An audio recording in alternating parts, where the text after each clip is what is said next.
Ibang unang sumigaw ng ECQ ay ang mga mayors. Nakita namin talaga tumataas. Pero at that time, anong ginawa namin kolektiba? Kung merong ayuda. Merong ayuda. Kung walang ayuda, talagang maihirapan tayo dahil hindi mo mapalabas ng tao, paano nakakain, wala silang trabaho, talagang devastated ang economy po natin. So, ngayon, hanggang ngayon, nagbibigay pa kami ng ayuda. Hanggang ngayon. At maraming walang trabaho, maraming gutom. Ang tanong kung mag-iisip ka ng other 2 weeks, I'm not sure about the ayuda. Baka wala nang ibigay ang national.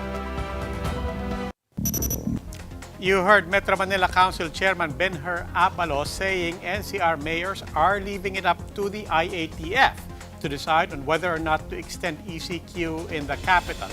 He says local chiefs are unsure if government can still provide additional aid should lockdowns continue. Good evening, I'm Robbie Alpay. You're watching The Big Story. Pending the decision on Metro Manila's fate after August 20, an advisor to the task force suggests easing restrictions to allow the economy to recover. But that comes with a heavy balancing act, especially with new cases projected to reach 16,000 a day by next week. Mobile journalist Jacob Lazaro gives us a front seat to the story. The 2-week lockdown in the Metro Manila bubble comes to an end this Friday, and authorities have to decide soon whether to extend the lockdown or loosen restrictions. The OCTA research team says the country's COVID numbers are not going down anytime soon. The group projects new COVID cases to hit a new high of 16,000 by next week. The highest number we've ever hit was 15,310 new COVID cases last April 2. David, however, says there's another difference this time. Even though sa NCR, it looks like it's starting to improve, it's not the case sa Calabarzon and sa Central Luzon, which are starting to, let's say, heat up. Authorities acknowledge that given the incubation period and the delay in the data, the impact of the 2-week lockdown would not be felt until a month after the implementation of the ECQ. This means that numbers would only start moving down, if ever, in early September. In the meantime, ICU beds in Central Luzon, Central Visayas, and Northern Mindanao are hitting critical levels. The Tarlac Provincial Hospital hallways and parking lots have been turned into COVID wards. Incoming patients, including children, are in makeshift beds. While health workers scramble to find oxygen tanks, the hospital is already operating beyond 100% capacity. So hindi makapasok yung mga bagong kaso dahil hindi pa naman gumagaling yung mga nasa ICU at hinihintay pa nating mag-recover over the weeks. But for Metro Manila, some recommend a downgrade to ease the pressure on the economy. Kung ako namumuno sa IATF, bababa ako sa MECQ at paiigtingin ko yung mga localized lockdown. Our position naman is, we'll go with the decision of the IATF. But if we ease to an MECQ, it can still work. Pero we need to really scale up yung other interventions natin, yung testing. I'm Jacob Lazaro and we are One News. Now, let's get more insights from a health expert on whether or not we're in a better place to ease restrictions. We have with us a NITAG member, Dr. Maria Consorcia Limquizon. Dr. Conky, welcome back to The Big Story. Good evening, Rob, and good evening to all the viewers. Papa, I mean, obviously a real dilemma, very hard decision, mukha pong between the LGUs and the national government. Neither wants to make that decision, certainly at this point. But one of the things they wanted to achieve, both local and national governments said they wanted to achieve during this break, during this lockdown, is at least it gives us time to vaccinate more people. How is that going? Are we at least, as far as that is concerned, are we at least in a better place at this point? Well, unahin natin sa vaccination, no? As far as yung data from the Department of Health, we have already about 25 million doses given, and out of the 25 million, about half or 12 million are full vaccination doses, and 13 million are for yung first dose. Having said that, ang range for the A2 or for the senior citizen is anywhere from 20% to 70% across the country for an average of 40%. And for the A3, it's 60%. that's good news, although we're still a long way from really saying that we are safe. When you ask me, are we in a better position? Certainly, we're better than when we started vaccinating people. But as I've said, there's still a long way. However, we always reiterate, Robbie, that vaccination is not the silver bullet or the magic bullet that will solve all of our problems. We really, really have to ask for the cooperation ng ating mga kababayan to still continue practicing yung ating mga basic minimum health standards. Okay. Now, in the meantime, Doc, how do we manage people's expectations? Every day, people are just looking at the numbers of particularly new cases today. We're just keeping track of that. The projections, both from government and from the private research groups, are saying baka umampas tayo ng 16,000, baka aabot pa tayo sa ganyan, tataas pa. We're also bracing for whatever impact yung kaguluhan sa Las Piñas at saka sa Manila 2 weeks ago is gonna have. Are we expecting the numbers to keep getting higher? And if we are, how should we look at that? How do we put ourselves in a frame of mind that's on the one hand responsible, on the other hand not necessarily forcing us to think this is the only thing that's important? Yeah. Well, we have it bad, but not as bad, okay? Hindi naman nagmamadali, pero kagustuhan ng ating gobyerno, mga namumuno na, to ease up on the restriction because of the economy. However, if we are in a hurry, then we may lose what we have gained. So, careful balance. Now, I'm saying that we are in a bad position, but not as bad as the other countries. For example, in comparison, Malaysia is having a surge and they reach up to 20,000 new cases a day. Their population is less than 30 million. Yung nagpro-project na mahihit natin yung 16,000 cases per day, ang populasyon natin mahigit 100 milyon. So I guess, siguro dahil na rin sa pagsunod natin, the epidemic really is not taking off that bad compared to the other countries. Having said that, I will point you again towards yung sinasabing, mababa na, buksan na natin. How baba is baba? The thing is, the last time we had the surge in April, when we reached 16,000, bumaba. But it got only as low as 5,000. We never got to the 2,000 or 1,000 we had in November. So can you imagine yung 5,000 na yun na nag-iipon. So that my question to the researchers and also to the OH is, sige, mapapababa natin. But what is the level wherein we can say, okay, we can breathe? Let us not be complacent with napababa natin ng less than 10,000.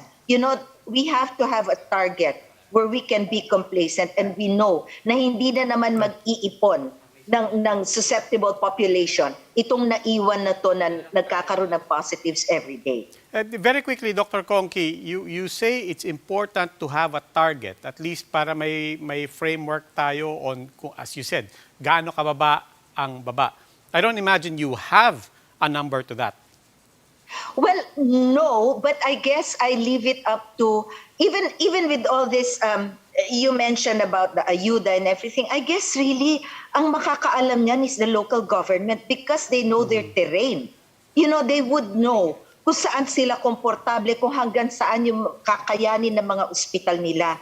Kung halimbawa araw-araw may 100 pa at alam nila yan na nag-ipon, then they know na, this is not gonna work.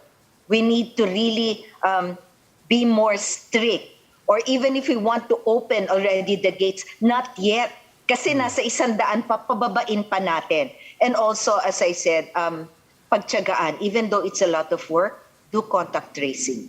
Okay, Dr. Conky Quezon, she is a member of the National Immunization Technical Advisory Group. Maraming salamat po. COVID-19 positivity rate in the entire country has significantly increased over the past 2 weeks. Tonight's big number is 23.4%. That's the COVID-19 positivity rate, or the percentage of COVID-19 positive individuals out of those tested over the past 24 hours. This means practically 1 out of 4 individuals tested are turning out positive for the virus. This shows a continuing uptrend in the country's daily positivity rate over the past 2 weeks. Despite the ECQ, the rate increased by 7 basis points from a 16.4% positivity rate in August 4. And these are the other big stories tonight. As lockdowns linger to combat the surge in COVID infections, economic managers cut growth projections for the year to 4 to 5% from their original target of as high as 7%. And even as he bemoaned what he called a damaging COA report, Health Secretary Francisco Duque faces suspension calls during a Senate hearing. And our Olympic medalists finally get to see the lot on which their future houses will stand. A look at the Olympic lane after the break.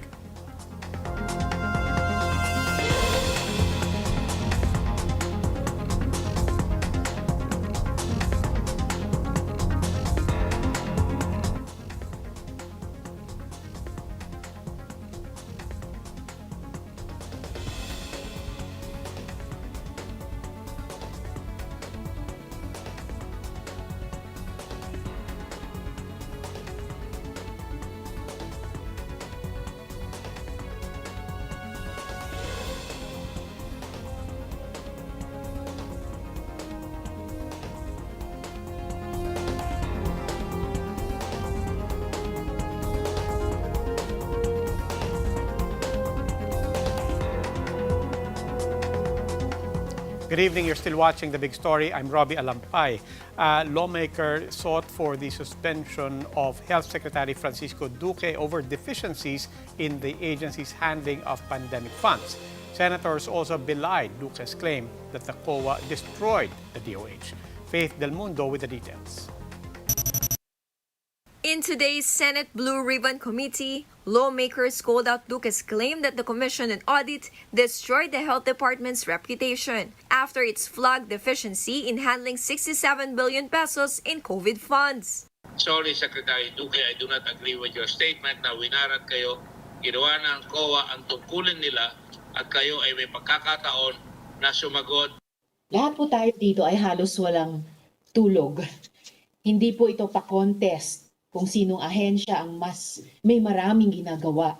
For Senator Grace Poe, shouldn't Duque face suspension over the alleged deficiencies? Poe recalled that last year Ombudsman Samuel Martirez ordered the preventive suspension of 8 PhilHealth executives and 5 DOH officials over fund-related offenses. Shouldn't Secretary Duque be suspended by now if we are going to apply the same judgment as what happened to the PhilHealth executives? Mr. President, it's very simple, Mr. Chair. Ito po ay hindi lamang kapabayaan. Sabi nga ng isa, ito po ay kriminal. Senate Minority Leader Franklin Drilon also noted that the 775 million pesos for special risk allowance in active hazard duty pay under Bayanihan 1 went unobligated.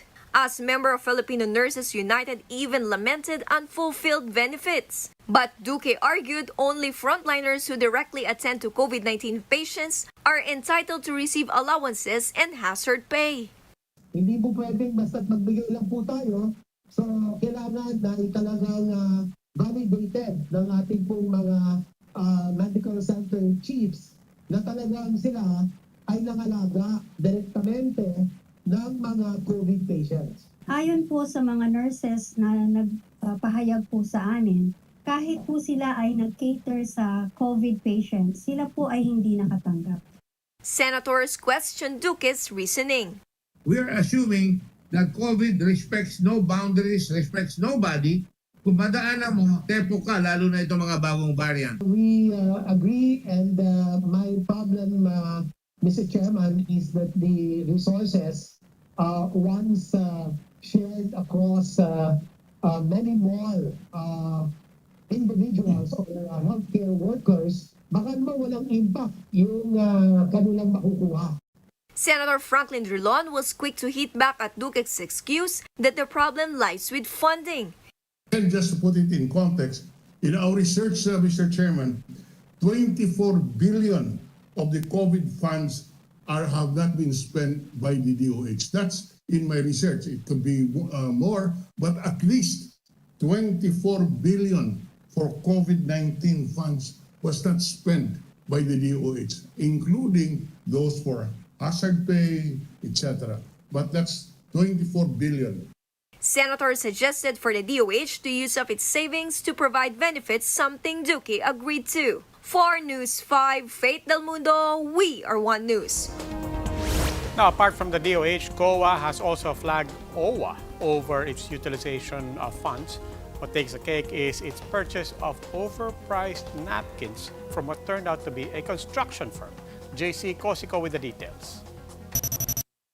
The Commission on Audit has called out the Overseas Workers Welfare Administration over its questionable purchase of various items amounting to over 1.2 million pesos. In its 2020 audit report, COA said that these expenditures involved hygiene kits worth 970,000 pesos. It was revealed that OWA bought sanitary napkins at 10 to 35 pesos per pad from the MRCJP Construction and Trading.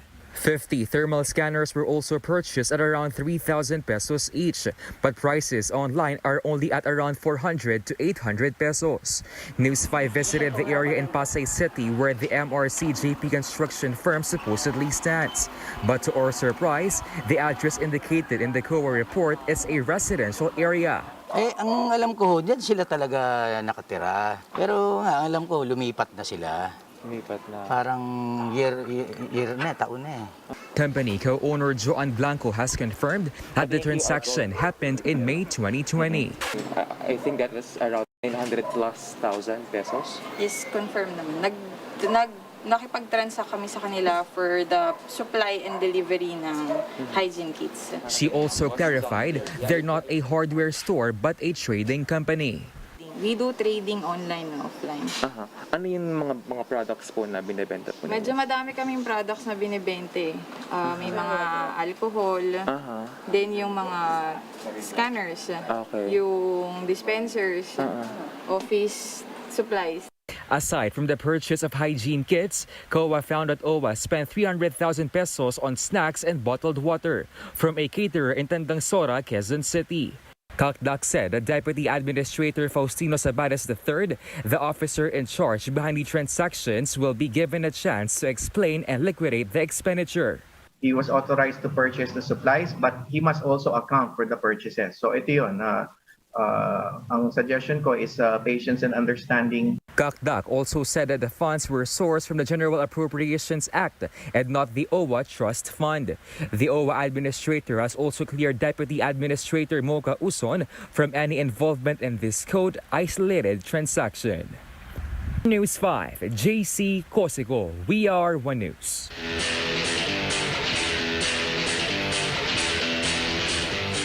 Our Olympians have finally finished their quarantine. Now they get to see firsthand the fruits of their hard work. Lynn Olario has the story.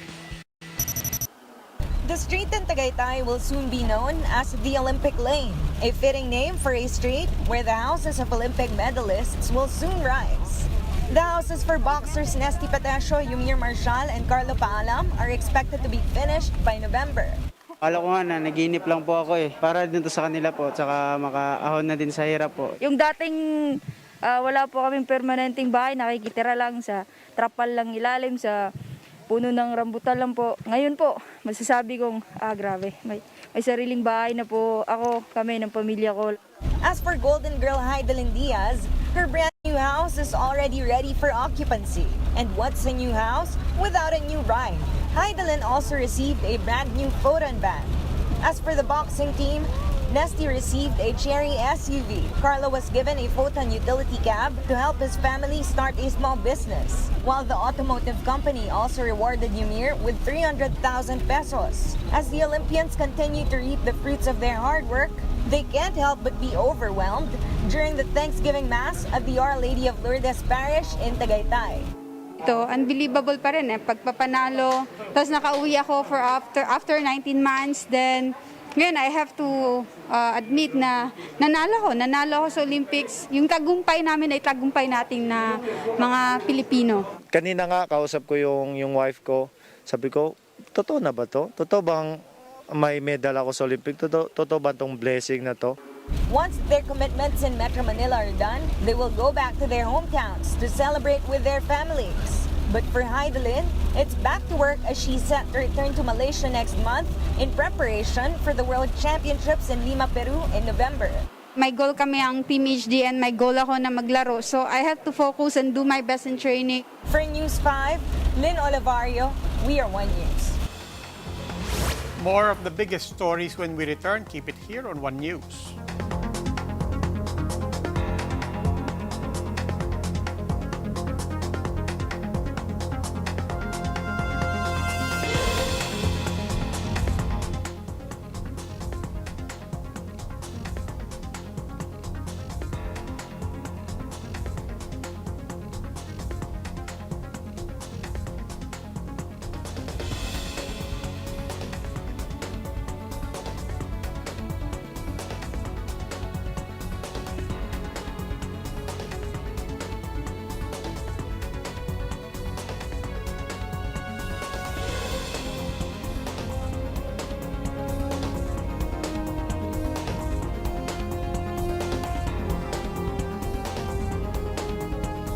Good evening. You're still watching The Big Story. I'm Robbie Alampay.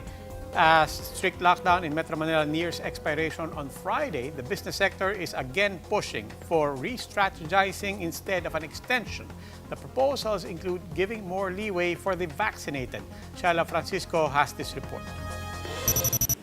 No decision yet on whether the enhanced community quarantine in Metro Manila will be extended beyond August 20. But for the business sector, extending the lockdown will spell more trouble for the economy. With the continuing specter of lockdown, which we are experiencing right now, the third and the fourth quarter looks gloomier than expected. If we keep on postponing the inevitability of opening the economy because of the variant spread, then there might not be too many companies to save. Health officials also agree in the need to re-strategize. We're not seeing the numbers going down. And much as we would like to keep an ECQ still, we need to figure out why it is that we're not seeing the restrictions, the mobility restrictions that we need to see to address the problem. One option being pushed is to allow greater mobility for vaccinated Filipinos. Presidential Advisor for Entrepreneurship Joey Concepcion says this will help keep businesses running without risking case surges. If approved by the Interagency Task Force, this can be implemented in September or October alongside expected arrival of the bulk of COVID vaccines. Concepcion is also in talks with the Transportation Department to separate vaccinated and unvaccinated passengers within public transport. Concepcion says the DOTR is open to the idea, but said they will first need some 40,000 doses to inoculate drivers and conductors. And this is the way to open the economy, not allowing unvaccinated to enter these places because they will just get sick. We want to protect the unvaccinated. It is not discriminatory. Concepcion is optimistic that with this proposal, businesses can start recovering lost revenues, especially in the fourth quarter. Shaila Francisco, we are One News. Growth targets for the Philippine economy have been scaled down further as reimposed lockdowns have weighed down on recovery. Economic managers now see the economy growing within a range of 4 to 5%. That's down from their previous projection of 6 to 7%. The downgrade pushes the official forecast in line with market consensus. Analysts are flagging continued downside risks for the Philippines until COVID-19 cases are reduced and vaccinations increased.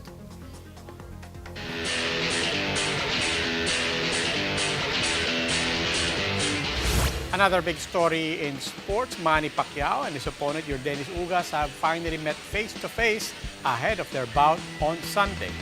The encounter between the two boxers took place at the Grand Rivals held in Toshiba Plaza in front of T-Mobile Arena. This is the first time Pacquiao and Ugas met since the latter was announced as the replacement for Errol Spence Jr.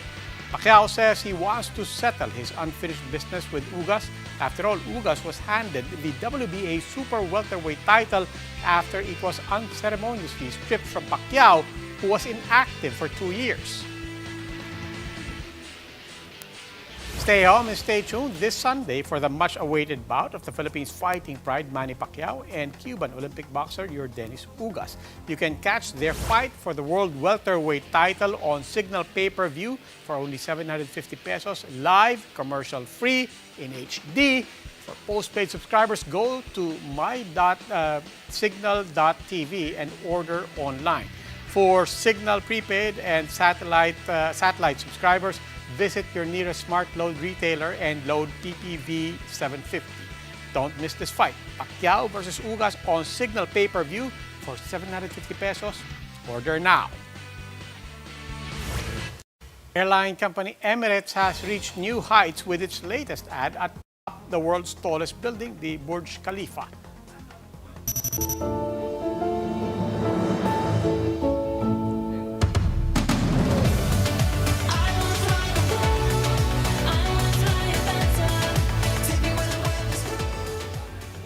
Many have been awestruck with that stunt over the 828-meter structure. Others doubted whether it was just CGI or green screen. So Emirates posted a behind-the-scenes footage to prove its authenticity. The woman in the ad, Nicole Smith Ludwig, is in fact a professional skydiver. They made meticulous plans and rigorous preparations, including an on-ground rehearsal with cables and harnesses. To climbing a ladder from level 160 to the top, it took more than an hour. Hi, Mom. I'm on top of the world. You are the highest person on the planet right now. It's incredible. And that wraps up today's big story. Catch us again tomorrow, 8 p.m. on Signal Channels 8 and 250. Please like our Facebook page, One News. For more in-depth analysis, visit our webpage, onenews.ph. Mask on, wash hands, stay safe, get vaccinated, Philippines. On behalf of Gretchen Ho, I'm Robbie Alampay. We are One News. Good evening.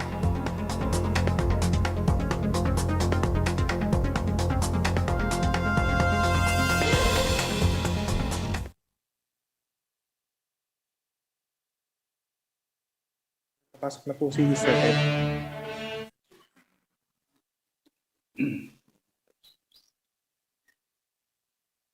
Sir Ed.